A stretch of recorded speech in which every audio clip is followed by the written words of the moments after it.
नमस्कार, मेरा नाम है उपासना और आप देख रहे हैं लल्लन टॉप का अंतर्राष्ट्रीय प्रसंगों से जुड़ा रोजाना का कार्यक्रम दुनियादारी। आज दो खबरों पर विस्तार से बात करेंगे। पहली खबर गजा से है और वहां से आने वाली आम खबरों से मुख्तलिफ है। गजा में लोग हमास के खिलाफ सड़कों पर उतर आए हैं। ठीक सुना आपने, गजा में हमास के खिलाफ ये लोग जंग रोकने और हमास से गजा छोड़ने की मांग कर रहे हैं। जंग शुरू होने के बाद ये हमास के खिलाफ गजा में हो रहा सबसे बड़ा प्रोटेस्ट है। दूसरी खबर रूस यूक्रेन जंग से जुड़ी है। अमेरिका की मध्यस्थता में सीज फायर का रास्ता धीरे धीरे ही सही लेकिन खुलता दिख रहा है। ऊर्जा ढांचों पर हमले रोकने के लिए हामी पहले ही भर दी गई थी। अब ब्लैक सी में भी युद्ध विराम के लिए दोनों पक्ष तैयार हैं। क्या है ये ब्लैक सी और इस समंदर में युद्ध विराम होना क्यों अहम है, इन सब पर विस्तार से बात होगी। शुरुआत गजा वाली खबर से। Brought to you by new India assurance. विदेश यात्रा का आनंद अब परेशानी मुक्त। अपनाइए न्यू इंडिया की overseas travel ease policy. New India assurance Bharat की प्रमुख मल्टीनेशनल जनरल इंश्योरेंस कंपनी, अब व्हाट्सएप पर भी उपलब्ध। 25 मार्च को उत्तरी गजा के बेट लाहिया इलाके में फिलिस्तीनी लोग इकट्ठा हुए। सोशल मीडिया पर इनकी तस्वीरें और वीडियोस वायरल हुए। CNN और NYT जैसे अमेरिकी मीडिया संगठनों ने इनमें से कुछ वीडियोस को वेरीफाई भी कराया। CNN ने लोगों की संख्या हजारों में बताई। इन वीडियोस में देखा जा सकता है कि लोगों के हाथों में तख्तियां हैं और वो हमास विरोधी नारे लगा रहे हैं। क्या कह रहे हैं लोग? हमास आतंकवादियों का समूह है, हमें शांत और सामान्य जीवन चाहिए, हमास गजा से बाहर चला जाए। कुछ वीडियोस हमने भी देखी, हालांकि हम उन्हें स्वतंत्र रूप से सत्यापित नहीं कर सके। इनमें भी लोगों के हाथों में तख्तियां थीं। उन पर लिखा था, हमास मुर्दाबाद, बहुत हो गया हमास, हमारे बच्चों का खून कीमती है। न्यूज एजेंसी AFP से एक प्रदर्शनकारी ने कहा, लोग थक चुके हैं। अगर हमास का गजा की सत्ता छोड़ देना ही एकमात्र रास्ता है तो हमास गजा के लोगों को बचाने के लिए सत्ता से पीछे क्यों नहीं हट जाता। सत्ता की बात हो ही गई है तो गजा का गवर्नेंस स्ट्रक्चर समझते हैं। इजराइल के पूर्वी और दक्षिणी किनारे पर जमीन के दो टुकड़े हैं। पूर्वी छोर पर वेस्ट बैंक और दक्षिण में गजा पट्टी, इन्हें फिलिस्तीन टेरिटरीज कहते हैं। वेस्ट बैंक पर फिलिस्तीन अथॉरिटी PA का शासन चलता है। उसमें फतह मूवमेंट का दबदबा रहा है। PA को फिलिस्तीन का आधिकारिक प्रतिनिधि माना जाता है। हालांकि वेस्ट बैंक पर उनका फुल कंट्रोल नहीं है, इजराइल का असर बना रहता है। दूसरी टेरिटरी है गजा पट्टी। ये लगभग 41 किलोमीटर लंबा जमीन का टुकड़ा है। चौड़ाई 6 से 12 किलोमीटर के बीच है। इसकी पश्चिमी सीमा भूमध्य सागर से मिलती है, दक्षिणी सीमा इजिप्ट से, जबकि उत्तरी और पूर्वी सीमा इजराइल से लगी है। जून 2007 से गजा पट्टी का कंट्रोल हमास के पास है। पूरा नाम हरकत अल मुकावामा अल इस्लामिया। इसकी स्थापना दिसंबर 1987 में हुई थी। फाउंडर थे शेख अहमद यासीन। 1988 में हमास ने अपना चार्टर लाया था। उसके 3 बड़े मकसद गिनाए थे। नंबर 1 यहूदियों की हत्या, नंबर 2 इजराइल का समूल नाश और नंबर 3 इजराइल को ख़त्म करने के बाद एक मुस्लिम देश की स्थापना। हालांकि बाद में हमास ने अपना चार्टर संशोधित कर लिया। इसमें यहूदी की हत्या और इजराइल का विनाश वाली शर्त ख़त्म कर दी। हमास तो अब 2 स्टेट सॉल्यूशन की बात पर भी अग्री करने लगा है, यानी 1967 के बॉर्डर के मुताबिक फिलिस्तीन राष्ट्र का निर्माण। 1993 में फिलिस्तीन लीडरशिप ने ओस्लो समझौते में इजराइल को मान लिया, मगर हमास ने इसे ठुकरा दिया। 2006 में फिलिस्तीन में चुनाव हुए। लेजिस्लेटिव काउंसिल की 132 सीटें थीं। बहुमत के लिए चाहिए था 67, हमास को मिली 74, यानी कि जीत। इस्माइल हानिया राष्ट्रपति बनने वाले थे, मगर फतेह ने चुनाव धांधली का आरोप लगाया। इसके बाद क्या हुआ? गृह युद्ध। अमेरिका और इजराइल ने फतेह का समर्थन किया। दोनों पहले से हमास के खिलाफ थे। जंग छिड़ गई, 150 से ज़्यादा लोग मारे गए और अंत में हमास सिर्फ गजा तक सीमित रह गया और फतेह सिर्फ वेस्ट बैंक तक। इन सब के बाद भी हमास के लीडर्स ने अपना इजराइल विरोध बरकरार रखा है। America, European union, Canada, Britain सभी ने हमास को आतंकी संगठन घोषित कर रखा है। भारत का नाम इस लिस्ट में नहीं है। हमास सिर्फ एक पॉलिटिकल पार्टी नहीं है, इसका एक मिलिट्री विंग भी है। इसका नाम है अल कसाम ब्रिगेड। 7 अक्टूबर 2023 को इसी ने इजराइल पर हमला किया था। फिर गजा में जंग छिड़ गई। 15 महीनों की लड़ाई के बाद 17 जनवरी 2025 को दोनों पक्ष 3 चरणों में युद्ध विराम लागू करने के लिए तैयार हुए थे। 19 जनवरी को पहला चरण शुरू हुआ, 1 मार्च को खत्म भी हो गया, लेकिन दूसरे चरण पर बात नहीं बन पाई थी क्योंकि अगले चरणों पर बढ़ते हुए कुछ सवालों के जवाब ढूंढने थे जो दोनों ही पक्षों के लिए मुश्किल थे। इजराइल बार बार ये कहता रहा है कि वो हमास के खात्मे के बगैर जंग ख़त्म नहीं करेगा, और अगर ऐसा है तो ये सवाल पैदा होने ही थे कि जंग के बाद गजा पर शासन कौन करेगा, हमास का क्या होगा, इजराइल के साथ गजा का भविष्य का रिश्ता कैसा होगा। इसके लिए कोई स्पष्ट दृष्टिकोण मौजूद नहीं था। बहरहाल युद्ध विराम आगे नहीं बढ़ा और इजरायल ने गजा में पहुंचने वाली मानवीय मदद पर रोक लगा दी। खाना, पानी और ईंधन की किल्लत शुरू हुई। रमज़ान के महीने में इन बुनियादी ज़रूरतों का ना होना और भी मुश्किलें पैदा करने लगा। 18 मार्च को इजरायल ने युद्ध विराम भंग कर दिया। फिर से हवाई हमले शुरू कर दिए। उसने गजा में अपनी सेना भी उतार दी है। गजा के स्वास्थ्य मंत्रालय के मुताबिक 18 मार्च 2025 से अब तक 700 से ज़्यादा लोग मारे जा चुके हैं। कुल मिलाकर गजा में मरने वालों की संख्या 50,000 के पार पहुंच गई है। इजरायल चाहता है कि हमास सभी बंधकों को रिहा कर दे। हमास की कैद में अभी भी करीबन 59 बंधक हैं। इजरायल ने धमकी दी है कि जब तक हमास बंधकों को रिहा नहीं करेगा तब तक वो हमले जारी रखेगा और इन्हीं हमलों के बीच हमास का विरोध शुरू हो गया है। Palestinian centre for policy and survey research (PSR) के एक सर्वे के मुताबिक हमास के लिए समर्थन 7 अक्टूबर 2023 के तुरंत बाद 42% था, जबकि जनवरी 2025 में केवल 21% रह गया है। हमने इस बारे में बिट्स लॉ स्कूल में पॉलिटिकल साइंस के प्रोफेसर डॉक्टर मुश्ताक हुसैन से बात की और उनसे पूछा, हमास के खिलाफ इन प्रोटेस्ट को कैसे देखा जाना चाहिए? क्या ये और भी बड़ी शक्ल ले सकते हैं? जी देखिए, हमास के खिलाफ जो प्रोटेस्ट हुए हैं, जो प्रदर्शन हुआ है, ये पहले भी 2 या 3 बार हो चुका है। जब से 7 अक्टूबर 2023 का अटैक किया था हमास ने इसराइल के ऊपर, और उसके बाद से जब इसराइल की तरफ से रिटेलिएटरी स्ट्राइक्स स्टार्ट हुए हैं, जब जब बहुत बड़े बड़े एयर स्ट्राइक्स हुए हैं और काफ़ी बड़ी तादाद में हमास के लड़ाकों के साथ साथ सिविलियंस की मृत्यु हुई है, तब तब हमने 2 या 3 बार ये न्यूज़ में देखा है कि गाजा के अंदर हमास के खिलाफ प्रदर्शन हुए हैं। लेकिन उन 1 या 2 दिन के प्रदर्शन के बाद कोई बहुत बड़ा मूवमेंट स्टार्ट नहीं हुआ है। मुझे लगता है कि अभी भी यही होगा। हमास का जितना कंट्रोल अभी है, जितना दबदबा है अभी भी गाजा पट्टी के अंदर, गाजा के लोगों के ऊपर जितना कंट्रोल है, तो मुझे लगता नहीं कि हमास अलाउ करेगा कि इस तरह का कोई बड़ा प्रदर्शन और हो सके। तो ये जो प्रदर्शन है, या फिर अगर ये देखा जाए कि हमास के खिलाफ लोगों के अंदर आक्रोश है, तो वो एक नई चीज नहीं है। कुछ हद तक हमास के खिलाफ आक्रोश बना रहा है गाजा के अंदर, और वो 2023 अक्टूबर की लड़ाई से पहले भी दिखा है हमको कई बार। लेकिन अभी जो प्रोटेस्ट हुआ है, अभी जो प्रदर्शन हुआ है, उसकी खास बात ये है कि ये प्रदर्शन एक ऐसे वक्त पे हुआ है जब फिलिस्तीनियों के अंदर जो बाकी गुट है, खासकर वेस्ट बैंक में जो पैलेस्टीनियन अथॉरिटी है, फतह है या PLO है, वहां से भी एक प्रेशर आ रहा है कि हमास के ऊपर ये दबदबा बनाया जाए, ये प्रेशर बनाया जाए कि हमास बातचीत स्टार्ट करे बाकी फिलिस्तीनी ग्रुप्स के साथ भी, कि जब ये लड़ाई फाइनली खत्म होगी तो हमास का क्या पॉलिटिकल रोल रहेगा गाजा के अंदर। उस परिप्रेक्ष्य में अगर हम देखें तो ये जो प्रदर्शन है उसकी इंपॉर्टेंस थोड़ी सी बढ़ती है। लेकिन क्योंकि अभी तक कोई अंदेशा नहीं है कि ये लड़ाई कब खत्म होगी, इसराइल कब अपने सोल्जर्स को पूरी तरह से गाजा से हटाएगा, उसमें काफी महीने भी लग सकते हैं अभी। तो क्योंकि इतना वक्त अभी बाकी है लड़ाई को पूरा खत्म होने में, तो मुझे लगता है कि तब तक इस तरह के प्रदर्शन और अलाउ नहीं करेगा हमास, और बाद में जो भी होगा वो एक अलग मूवमेंट होगा। इस प्रदर्शन को अभी बहुत ज्यादा इंपॉर्टेंस देने की जरूरत शायद नहीं है। दूसरा सवाल इन प्रोटेस्ट के मीडिया कवरेज से जुड़ा है। इस प्रोटेस्ट से जुड़ी सारी वीडियोस सोशल मीडिया से ही हम सब तक पहुंची हैं। सोशल मीडिया पर ही बहुत से लोगों ने अल जजीरा जैसे संगठनों और बाकी पत्रकारों पर सवाल उठाए थे कि वे ऐसे प्रदर्शनों को उतनी कवरेज नहीं देते जितनी मिलनी चाहिए। अल जजीरा ने शो लिखे जाने तक इस प्रदर्शन से जुड़ी कोई स्टोरी नहीं छापी है, जबकि गजा से जुड़े अन्य मुद्दों पर उनकी कवरेज जारी है। ऐसा क्यों हो रहा है? क्या ऐसा है कि वहाँ के मीडिया संगठन हमास की विरोधी आवाज़ों को दबा ले जाते हैं? देखिए, जहां तक पाश्चात्य मीडिया का सवाल है, अगर आप BBC देखें, वॉशिंगटन पोस्ट देखें, न्यूयॉर्क टाइम्स देखें, उन्होंने इसका कवरेज किया है और वो इसको एक सिंबल की तरह देख रहे हैं, एक साइन की तरह देख रहे हैं कि हमास के खिलाफ जो प्रदर्शन है या जो विरोध है फिलिस्तीनियों के अंदर वो शायद बढ़ रहा है। उसके पीछे एक ये भी आइडिया है कि पाश्चात्य जो सरकारें हैं, वेस्टर्न गवर्नमेंट्स हैं, वो ये चाहते हैं इस तरह का एक मूवमेंट स्टार्ट हो, ताकि अगर अगर ये समझा जा सके कि फिलिस्तीनियों के अंदर धीरे धीरे आक्रोश बढ़ता जा रहा है हमास के खिलाफ, हमास के रूल के खिलाफ, तो आसान हो जाएगा हमास के ऊपर ये प्रेशर बनाना कि वो धीरे धीरे पॉलिटिक्स से दूर हट जाएं और गाजा के अंदर किसी ऑल्टरनेट तरह की गवर्नमेंट बनाई जा सके।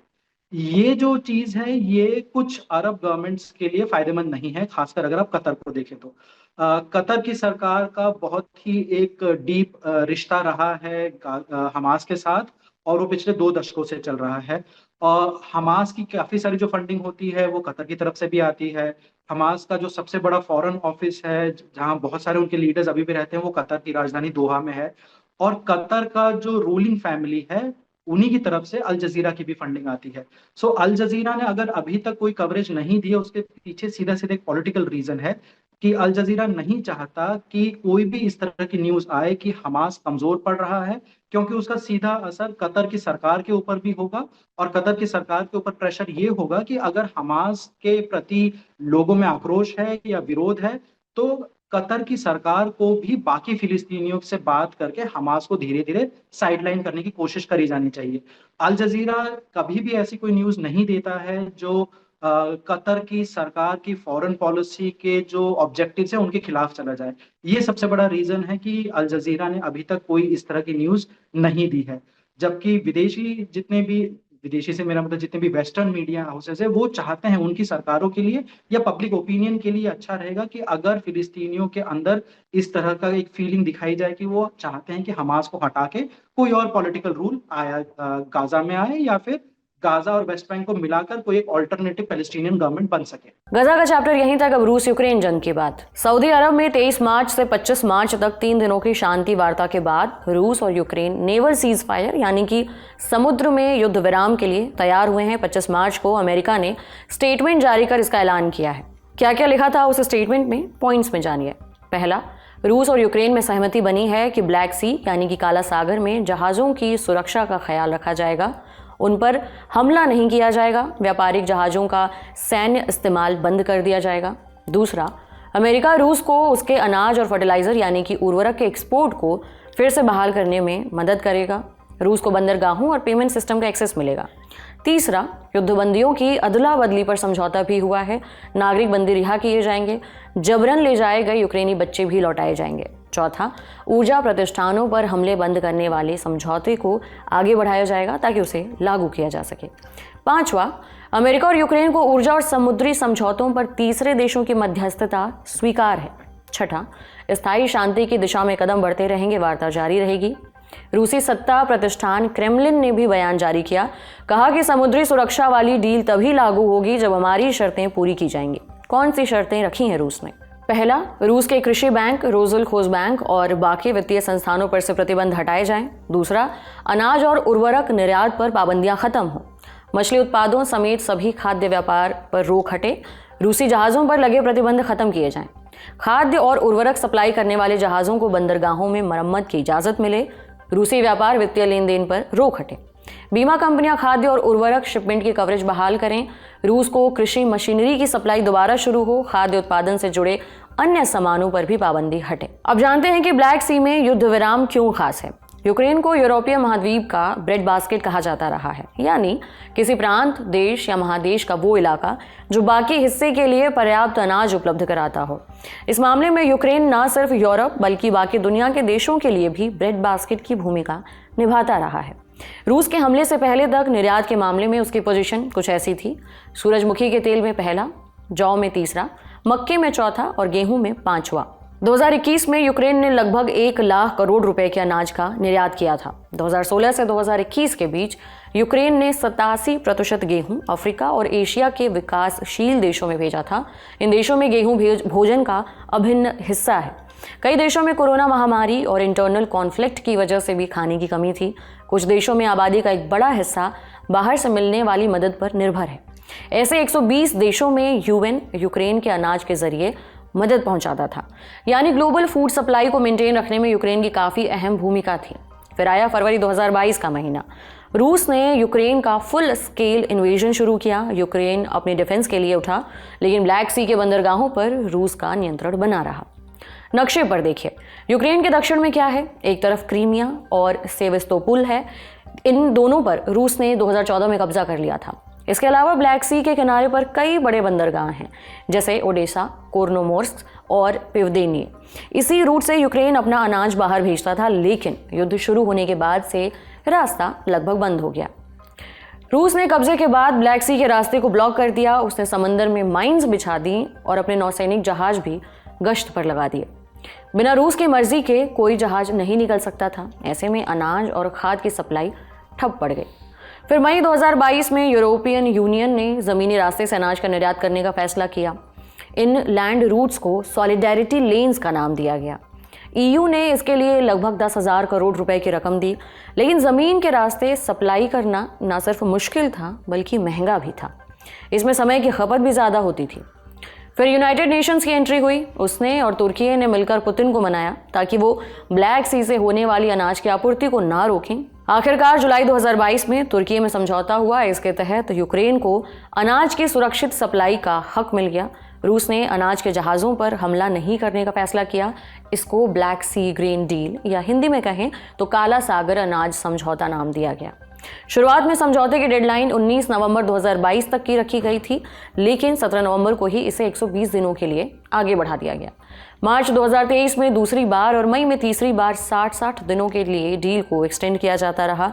इस दौरान रूस लगातार ये नाराजगी जताता रहा कि उसके साथ बेईमानी की जा रही है। समझौते की सभी शर्तों को नहीं माना जा रहा है। आखिरी बार मिली एक्सटेंशन 17 जुलाई को ख़त्म हो रही थी। उससे 3 दिन पहले पुतिन ने कहा कि उनका अब डील में बने रहने का कोई इरादा नहीं है। रूस का कहना था कि उन्हें आश्वासन दिया गया था कि उनके खाद्य और अनाज का निर्यात बढ़ेगा, लेकिन ऐसा हुआ नहीं। पश्चिमी देशों द्वारा लगाए गए प्रतिबंधों के चलते कृषि उत्पादों का निर्यात भी नहीं हो सका। ये सारे प्रतिबंध रूस पर पश्चिमी देशों ने तब लगाए थे जब 2022 में उसने यूक्रेन का फुल स्केल इन्वेजन शुरू किया था। अब मौजूदा समय में लौट कर आएं तो रूस इसी तरह की शर्तों पर मंजूरी चाहता है। यूक्रेनी राष्ट्रपति वोलोदिमीर ज़ेलेंस्की ने रूस की हालिया शर्तों पर प्रतिक्रिया भी दी है और रूस पर समझौते में हेरफेर करने का आरोप लगाया है। उनका मानना था कि युद्ध विराम समझौतों को लागू होने के लिए प्रतिबंधों में छूट की जरूरत नहीं होगी और ये तुरंत लागू हो जाएंगे। लेकिन डोनाल्ड ट्रंप ने 25 मार्च को कहा कि अमेरिका रूस पर से सैंक्शंस हटाने की सोच रहा है। बहरहाल सारी सहमति असहमति के बावजूद इस समझौते को स्थायी युद्ध विराम की ओर पहला कदम बताया जा रहा है। लेकिन सच ये भी है कि निशाना वहां नहीं लगा जहां डोनाल्ड ट्रंप चाहते थे और उन्हें कहीं ना कहीं व्लादिमीर पुतिन की मांग के आगे झुकना पड़ा है। हम ऐसा क्यों कह रहे हैं? क्रोनोलॉजी देखिए। 28 फरवरी डोनाल्ड ट्रंप और वोलोदिमीर ज़ेलेंस्की के बीच व्हाइट हाउस में बहस हुई।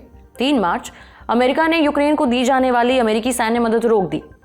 5 मार्च यूक्रेन को खुफिया सूचनाएं भी मिलनी बंद हो गईं। दोनों चीज़ें यूक्रेन के लिए अहम थीं, इसलिए यूक्रेन पर दबाव बना। 11 मार्च सऊदी अरब में अमेरिकी और यूक्रेनी प्रतिनिधिमंडल के बीच बातचीत हुई। यूक्रेन ने बिना शर्त 30 दिन के युद्ध विराम को मान लिया, या यूं कहें उसे मनवा लिया गया। यूक्रेन का हमेशा से यही कहना था कि जंग रुके तो पूरी तरह रुके, कुछ वक्त के लिए युद्ध विराम होगा तो रूस इस दौरान खुद को और तैयार कर लेगा। यूक्रेन को सिक्योरिटी गारंटी भी चाहिए थी, लेकिन इन सबको दरकिनार करते हुए उसने अमेरिका का प्रस्ताव मान लिया और मिनरल डील के लिए भी तैयार हो गया। इसके एवज में ट्रंप प्रशासन ने तुरंत सैन्य मदद और इंटेलिजेंस फिर से शुरू कर दी। 11 मार्च अमेरिकी विदेश मंत्री मार्को रूबियो ने कहा कि गेंद अब रूस के पाले में है, उसे अब फैसला करना है कि शांति चाहिए या नहीं।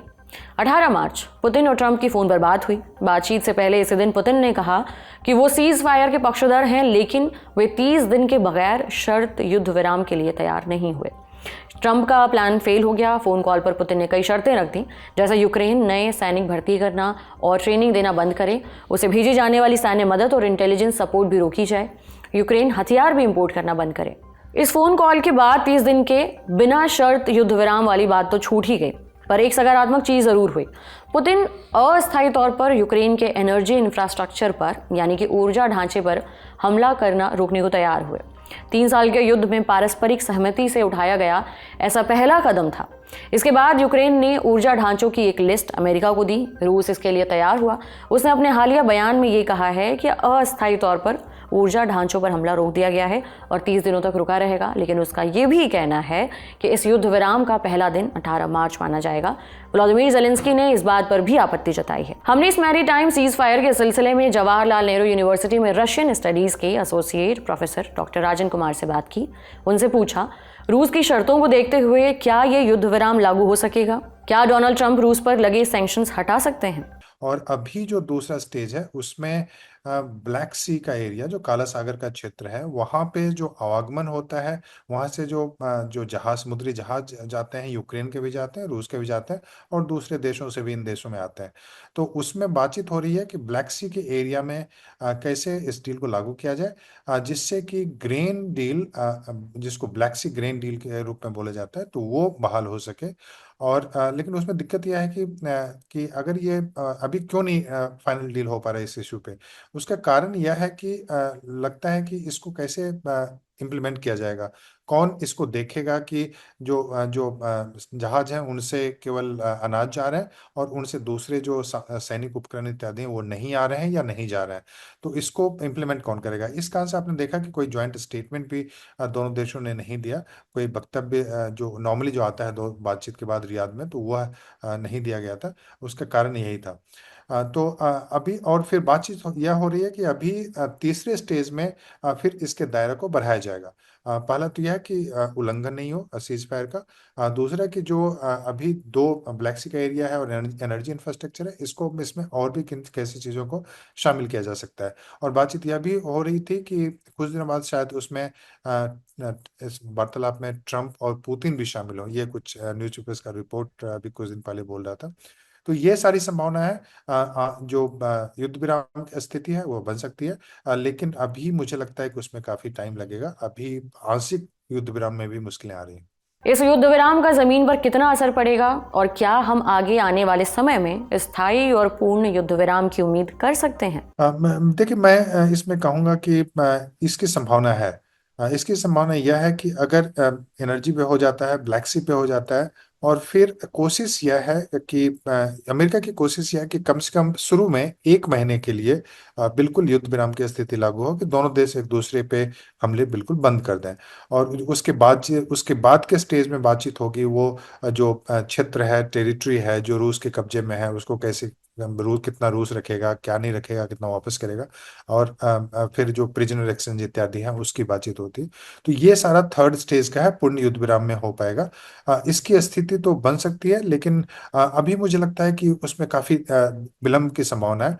और वह मुझे लगता है उससे वह तभी हो पाएगा जब तीनों प्रेसिडेंट ट्रंप, पुतिन और जेलेंस्की, इन तीनों के बीच में बातचीत हो, और इसमें यूरोप भी कहीं ना कहीं इस ढंग का यूरोप भी उसमें शामिल हो, जो कि इसको उल्लंघन को करने से रोके, और जो रशिया के जो डिमांड्स हैं उसको माने, क्योंकि जैसे नाटो की मेंबरशिप को लेकर रशिया कभी नहीं मानेगा, अगर यूक्रेन में सैनिक भेजते हैं यूरोप तो कभी नहीं मानेगा।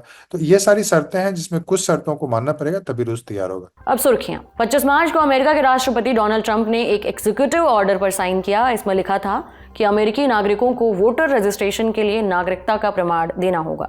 ट्रंप प्रशासन के अधिकारियों के मुताबिक इसका मकसद वोटर लिस्ट में अवैध रूप से शामिल इमिग्रेंट्स पर रोक लगाना है। एग्जीक्यूटिव ऑर्डर वो आदेश होते हैं जिनको राष्ट्रपति एक तरफा जारी कर सकता है। इन्हें कांग्रेस की मंजूरी की जरूरत नहीं होती और न ही कांग्रेस इन्हें पलट सकती है।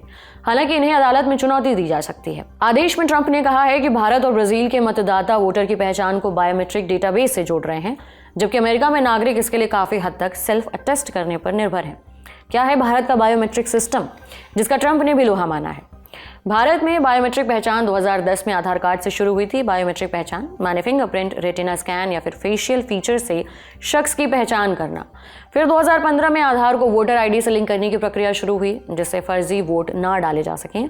क्योंकि हर शख्स की बायोमेट्रिक पहचान यूनिक होती है, तो उसकी जगह कोई और वोट नहीं डाल सकता है। ट्रंप इसी से मिलता जुलता एक सिस्टम अमेरिका में लाना चाहते हैं। अभी अमेरिका में वोटर रजिस्ट्रेशन को लेकर क्या नियम है? फिलहाल अमेरिका में वोटिंग को लेकर कोई एक जैसे नियम नहीं है। हर राज्य के अपने अलग अलग कानून हैं। मसलन कैलिफोर्निया, न्यूयॉर्क और इलिनॉय जैसे राज्यों में वोटिंग को लेकर नियम उतने सख्त नहीं हैं।